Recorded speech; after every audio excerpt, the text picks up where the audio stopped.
Good morning, friends.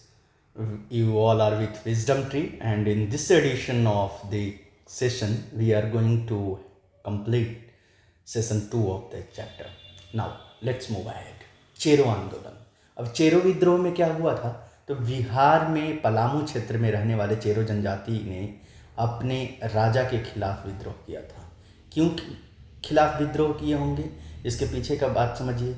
तो वो जो आपने स्ट्रेटजी देखा था कि किस तरीके से इन्हीं के जो मुखिया थे, जनजाति के जो मुखिया हुआ करते थे, उनको विशेष प्रलोभन दे करके अंग्रेज़ों ने नई स्ट्रेटजी के थ्रू और इनसे मतलब कि जो आम जनजाति थे उनसे रेवेन्यू कलेक्शन कराते थे। In the same format they have revolted against their own king. आगे मूव करते हैं। उस समय चूड़ामन राय उनका शासक था।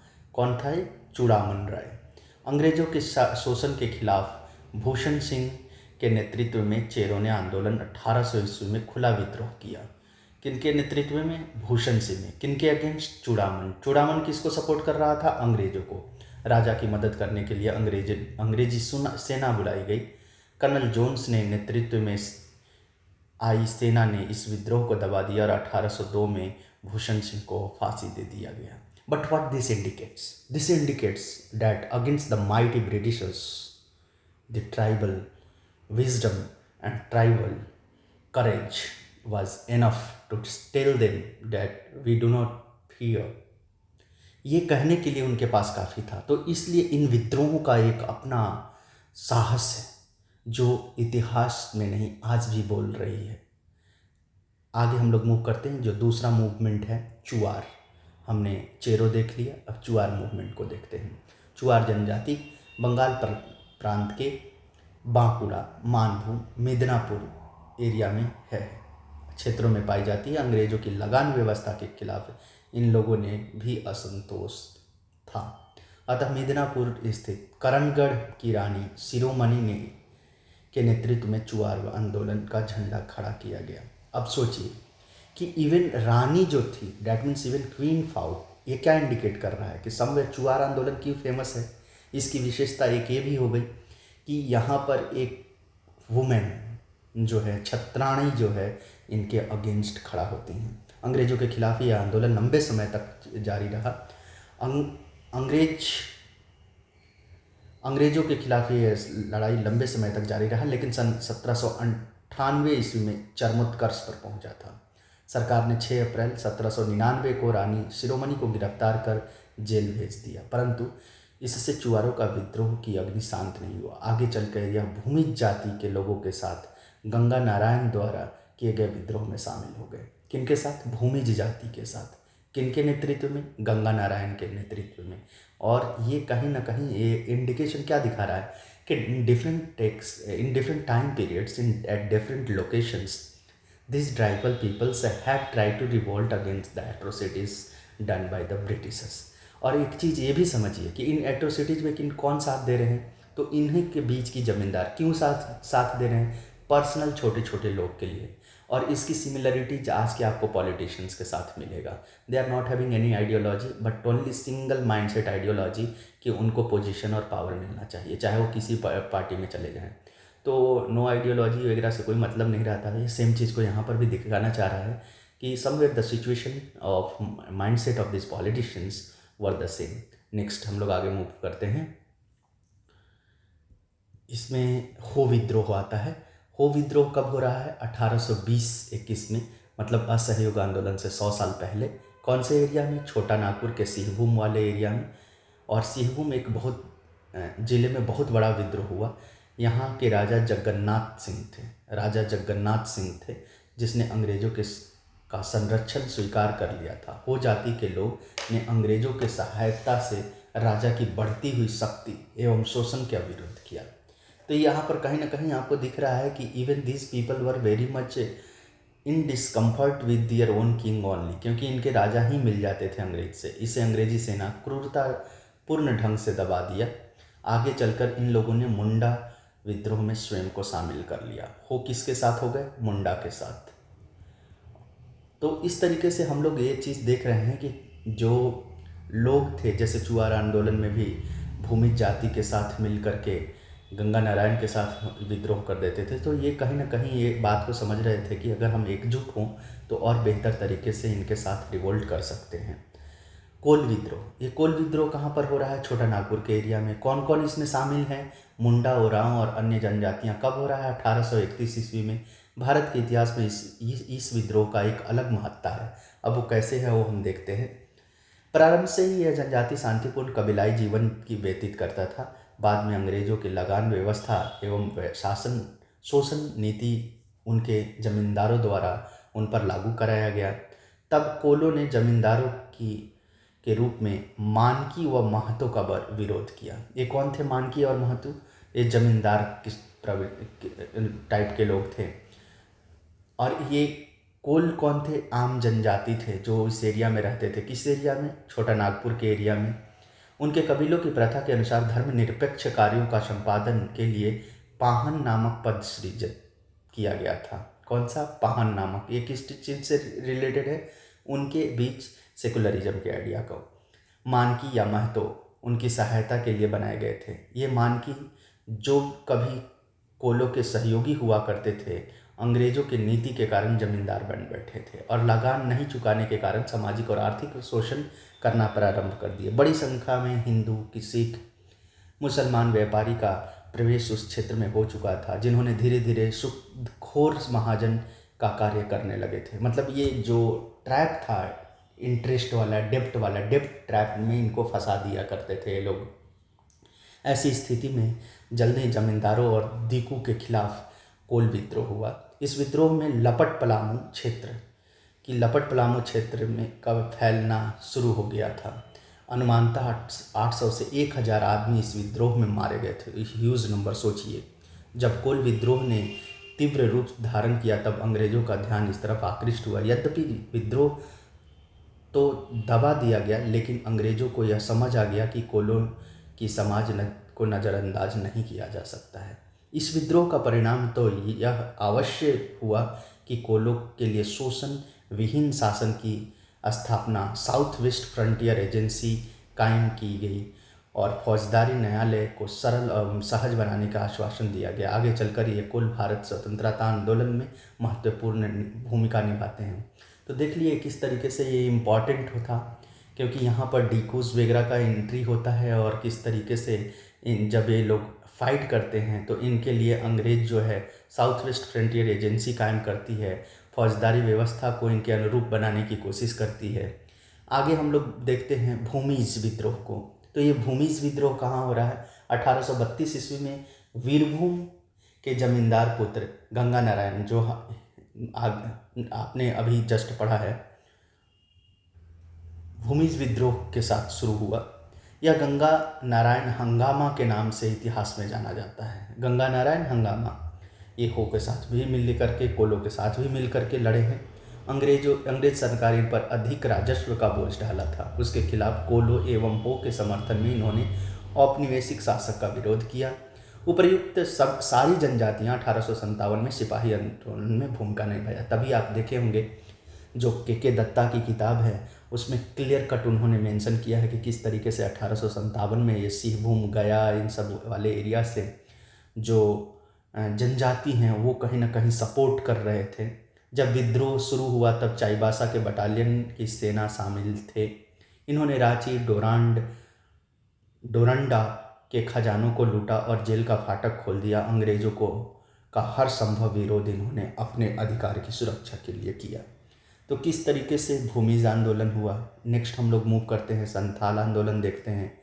संथाल आदिवासियों द्वारा किए गए विद्रोहों में संथाल विद्रोह बहुत ही महत्वपूर्ण है, क्योंकि विद्रोह की पहली शुरुआत इसी क्षेत्र में शुरू की गई थी और यहाँ के विद्रोहियों ने आगे चलकर 1857 की क्रांति को प्रभावित किया था। भागलपुर से राजमहल के बीच जो दामन एक कोह के नाम से जाना जाता था, संथाल का बहुल क्षेत्र था। एक दामन एक कोह कौन सी बहुल जनजाति थी? संथाल। ये कौन से एरिया था? भागलपुर से राजमहल। गैर आदिवासी और अंग्रेजों के अत्याचार से तंग होकर के संथालों ने अपने आप को संगठित कर लिया। संथालों को उत्प्रेरित करने का कार्य भगनाडीह गांव के चूलू संथाल के 4 पुत्र, कहाँ के थे? भगनाडीह के संथाल के। कौन कौन थे वो? सिद्धू कान्हू चांद भैरव। कौन? सिद्धू कान्हू चांद भैरव। सिद्धू ने अपने आप को ठाकुर का अवतार घोषित किया, मतलब कि रिलीजियस आइडेंटिटी, स्पिरिचुअल आइडेंटिटी। सन 1854 ईस्वी आते आते तक आदिवासियों की चिरस्थायी प्रबंध द्वारा अत्यधिक राजस्व वसूल किया गया। सामाजिक प्रतिबंध और कई तरह के आर्थिक कर से छुटकारा पाने के लिए कई सभाओं के आयोजन का आरंभ किया गया। तो ये था इनकी संथाल विद्रोह की कहानी। आगे हम लोग देखते हैं 30 जून 1855 को भगनाडीह गांव में संथालों की एक सभा आयोजित की गई। इसमें 400 से गांव के 10,000 संथाल अपने अस्त्र शस्त्र के साथ एकत्रित हुए। सभा में ठाकुर के आदेश को पढ़कर सुनाया गया। यह आदेश था जमींदारी, महाजनी, सरकारी अत्याचारों का विरोध करना तथा अंग्रेजी शासन को समाप्त करना, सतयुग का राज, न्याय और धर्म का पर अपना राज करने का एक खुला विद्रोह किया जाए। सिद्धू कान्हू ने स्वतंत्रता की घोषणा की। यह कहा गया कि अब हमारे ऊपर कोई सरकार नहीं है, हाकिम नहीं है, संथाल राज स्थापित हो गया। इन आदिवासियों को मिलकर अपने गांव का जुलूस निकाले। जुलाई 1855 में स्त्री पुरुष ने आह्वान कर संथाल विद्रोह आरंभ किया। बहुत जल्द ही लगभग 60,000 हथियारबंद संथालों ने इकट्ठा हो गए। इसके लिए हजारों आदिवासियों को तैयार रहने के लिए कहा गया। सशस्त्र विद्रोह के आरंभ डीसी नामक स्थान में अत्याचारी दरोगा महेश लाल की हत्या से आरंभ हुआ। ये इम्पॉर्टेंट फैक्ट है, याद रखिएगा, आपको प्रीलिम्स के लिए ये पूछा जा सकता है। आगे हम लोग मूव करते हैं। संथालों का सबसे बड़ा असंतोष भागलपुर से लेकर बर्धमान तक रेल परियोजना थी। क्या थी? भागलपुर से, क्योंकि इससे क्या है कि ये क्रॉस चेक में रहेंगे। This was a kind of policing also on them. इसमें ठेकेदारों ने बड़े पैमाने पर मजदूरों को काम में लगाया और उचित मजदूरी नहीं दी। जब संथालों ने काम करने से इनकार कर दिया तब उन्हें बुरी तरीके से पीटा गया। विद्रोहियों ने रेल ठेकेदारों एवं परियोजना इंजीनियरों के साथ बुरा व्यवहार किया, क्योंकि वे उनके बेगार और मजदूरी को बाध्य करते थे। इसके द्वारा भागलपुर राजमहल के बीच रेल सेवा भंग कर दी गई। अनेक अंग्रेज मार डाले गए। संथालों ने उन सभी व्यवस्थाओं पर हमला किया जो गैर आदिवासी, दिक्कू और उपनिवेश सत्ता के शोषण के खिलाफ था। तो आप समझ रहे हैं कि किस टाइप से जो एट्रोसिटीज ये लोग कर रहे हैं उसके खिलाफ कहीं ना कहीं जो संथाल हैं, हो है, जो चेरो हैं, ये सारे लोग कहीं ना कहीं प्रतिक्रिया दे रहे हैं। वो हाथ पर हाथ डाले नहीं बैठे हैं। आदिवासियों की तरह संगठित विद्रोह से अंग्रेज डर गए और वे कलकत्ता के साथ पूर्णिया से सेना बुला करके विद्रोह को कुचल डाले। कान्हू सहित 5,000 से अधिक संथाल मारे गए। और सोचिए, 5,000 से अधिक संथाल मारे गए। अंग्रेज की बर्बरता ने संथाल के गांव उजाड़ डाले। उपद्रवग्रस्त क्षेत्रों में मार्शल लॉ लगा दिया गया। सिद्धू तथा अन्य नेता गिरफ्तार हो गए। इसे विद्रोह को संथालियों ने अदम्य साहस का परिचय दिया, परंतु फिर भी विद्रोह असफल हो गया, क्योंकि युद्ध आधुनिक तकनीकी जिनके पास था नहीं, ये अधिकांशतः तीर धनुष से ही लड़ते थे। जब 1857 की क्रांति की शुरुआत हुई तब संथाल विद्रोह के साथ अंग्रेजों का खिलाफ साथ दे रहे थे, जो हमने अभी ऑलरेडी आपको बताया। यद्यपि संथाल विद्रोह से आदिवासी के जीवन तथा स्थिति में कोई विशेष परिवर्तन नहीं आया, लेकिन अंग्रेज सरकार को क्षेत्र की नई प्रशासनिक नीति को अपनाना पड़ा। सन 1885 ईस्वी में अधिनियम 37 पारित किया गया, जिसके अनुसार संथाल परगना जिला बनकर वही एक्सक्लूडेड एरिया घोषित कर दिया गया। इनको प्रत्यक्ष रूप से गवर्नर जनरल शासन के अधीन रखा गया।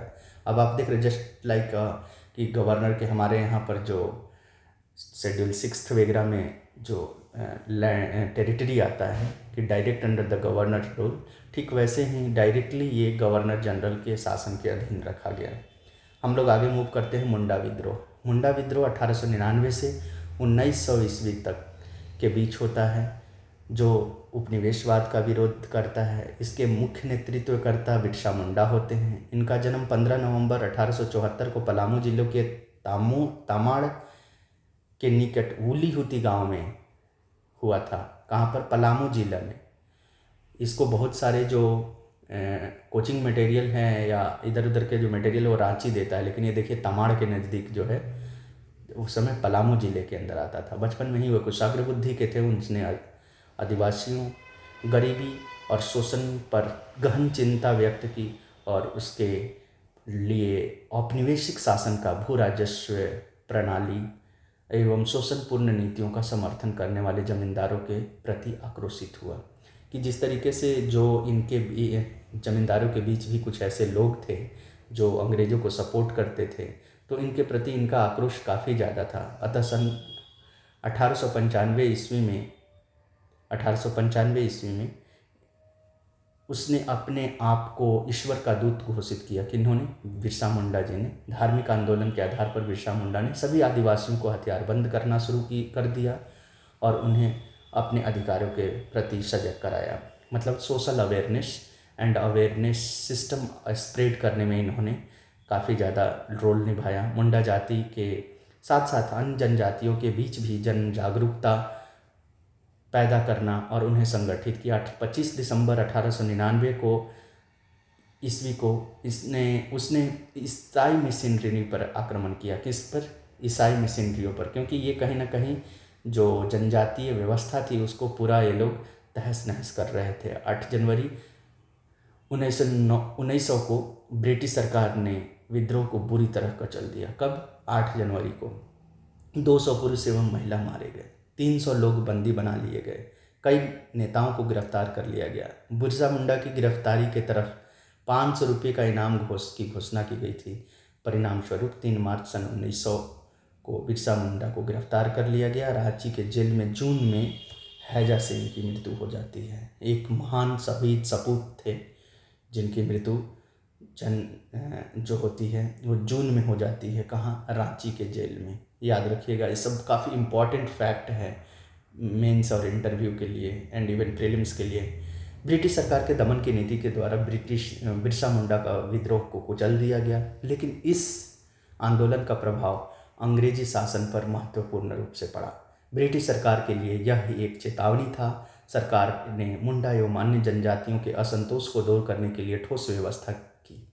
अब ये जो जनजातीय विद्रोह था, इसको देखते हुए क्या रिएक्शन हुआ कि इन लोगों ने एक ठोस नियम कानून लेकर के आया जो कि कहीं ना कहीं लिटिल बिट ट्राइब सेंट्रिक था। बिरसा आंदोलन का परिणाम यह जनजातियों के बीच एक जिम्मेवार और उत्तरदायी शासन स्थापित हुआ। आगे चलकर यह आंदोलन स्वतंत्रता आंदोलन में भाग ले रहे ताना भगत 1914 में प्रेरणा के स्रोत बने और ताना भगत ने यही गांधी जी के भी साथ काम करने का कोशिश किए थे। वो प्रेरणा के देह बने। आगे बढ़ते हैं। आदिवासियों के लिए कई सुधारात्मक कार्य सरकार द्वारा किया गया। दूसरा अब विद्रोह आता है कंद विद्रोह। कंद विद्रोह का देखते हैं। उपर्युक्त विद्रोह के अलावा उड़ीसा के राज्य में कंद विद्रोह भी बहुत महत्वपूर्ण है। कंद आदिवासी विशाल पहाड़ी क्षेत्र में रहते थे जिसका तत्कालीन मद्रास प्रांत एवं बंगाल प्रांत तक फैला था। इस जाति में विपत्तियों और आपदाओं से मुक्ति प्राप्त करने के लिए मरिया प्रथा, मानव बलि प्रथा का प्रचलन था कंध में। याद रखिएगा, ये बहुत इंपॉर्टेंट है। ऑलरेडी बीपीएससी पूछ चुकी है, इवन प्रीलिम्स एंड मेंस दोनों में। सन 1837 ईस्वी में ब्रिटिश शासन ने इसे रोकने का प्रयास किया। इस समय चक्र बिशोई नामक नेता ने इसका विरोध किया। चक्र बिशोई का जन्म घुमसार के ताराबाड़ी नामक गांव में हुआ था, जिन्होंने अंग्रेजी आदिवासियों के सामाजिक एवं धार्मिक प्रथाओं के हस्तक्षेप करने का आरोप लगाया। किन पर? अंग्रेजों पर उन्होंने आरोप लगाया और उनका प्रबल विरोध किया। 1857 में इस क्रांति में कंध आदिवासियों ने अंग्रेजों के खिलाफ सैन्य संचालन भी किया। उड़ीसा के भूइयाँ और जुआंग आदिवासियों ने वहाँ के राजा की सामंतवादी एवं दमनकारी नीति के खिलाफ विद्रोह किया। 1867-68 में धरणीधर नायक ने नेतृत्व में विद्रोह का झंडा खड़ा किया। तो देख रहे हैं किस तरीके से स्प्रेड हो रहा है एंड दिस पीपल आर मतलब एक दूसरे से लिंक होकर के लड़ाइयाँ लड़ रहे हैं। भारत के अन्य वन्य क्षेत्र में औपनिवेशिक शोषण के खिलाफ विद्रोह हुआ। सन 1879 से 80 ईस्वी में आंध्र प्रदेश के आदिवासियों ने अत्यधिक लगान वसूली के खिलाफ वेटी प्रथा, कौन सी प्रथा है? वेट्टी प्रथा, कहाँ पे? आंध्र प्रदेश। बलात् मजदूर प्रथा के खिलाफ विद्रोह किया। मध्य प्रांत में भील और गोंड जनजातियों ने भी अपने अस्तित्व के लिए ब्रिटिश के खिलाफ जो है आंदोलन किया। फलस्वरूप 1935 ईस्वी में तत्कालीन विधानसभा द्वारा जनजाति के लिए शिक्षा आरक्षण का प्रस्ताव पारित किया गया। स्वतंत्र भारत के संविधान में जनजातियों का धारा 342 में कमजोर वर्ग का दर्जा देकर के सभी को सुविधाएं एवं आरक्षण की व्यवस्था की गई। सन 1922 में नई वन नीति का बनाई गई, जिसका समय समय पर संशोधन भी किया जाता रहा। यह वन के रक्षा और आदिवासियों के अधिकार के क्षेत्र के लिए उठाया गया भारत सरकार का एक महत्वपूर्ण कदम है। आगे हम लोग मूव करते हैं। यद्यपि वन्य जीवन में व्यतीत करने वाले आदिवासी औपनिवेशिक शोषण से मुक्त हो गए, लेकिन आंदोलन थमा नहीं, सिर्फ स्वरूप में। तो आपने यहाँ तक जिस तरीके से देखा, यद्यपि वन्य समाज में जीवन व्यतीत करने वाले आदिवासी औपनिवेशिक शोषण से मुक्त हो गए, लेकिन आंदोलन थमा नहीं, सिर्फ स्वरूप में परिवर्तन आया।